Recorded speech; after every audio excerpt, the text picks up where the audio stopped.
Alright mga idol, no? Ay bumalik tayo dito sa ating ginawan nitong circular bulb nito dahil nga meron na tayong nakita terminal mo sa Shopee, no? Ayan. Ito na nga binabaklas na natin itong ginawa natin na DIY, no? Para ibalik sa original niya, no? Ayan, meron na akong nabili dito sa Shopee, no? Ayan, ang kanyang original terminal, no? Tapos eto na nga. Ayan. Pinabaklas na natin yan. Ayan. Salpak na natin itong original, no? Ayan. Alright.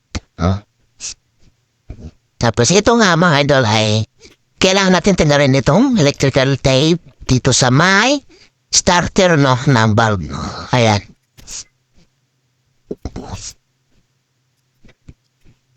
Yan, tinatanggal na natin yan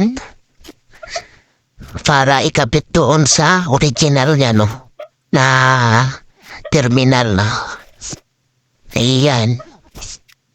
Patigas din niya kasi nga naka-valve din kasi yan ng wire, no? Tanso. Yan. Yan, ilalagay na natin yung starter, no? Ayan na kinalabasan. Original na siya ulit. Yan, yun, yan. Makabili na kayo dyan sa online Shopee at sa TikTok. Ito na nga mga idol ay install na natin, no? Ang ating terminal. Ayan. Right. Yan na. I-install na natin, no? Kasi kailangan natin i-install na dun sa kanyang line 1, line 2, no? Sa balas. Yung kanyang paglagay naman ng yan, connection nila dun sa terminal. Kahit baliktad yung ilaw, wala naman polarity yan. Importante dyan, tama dyan yung N1 line 2 mo. Ayan, yan na nga ay kinakapit na natin. Ayan. Lagyan na natin ng electrical tape ang pinagbutuan. Di kasi makita kasi ang layo ng cellphone ko. Nasa baba pa. Siguro mga 2 meters ang layo.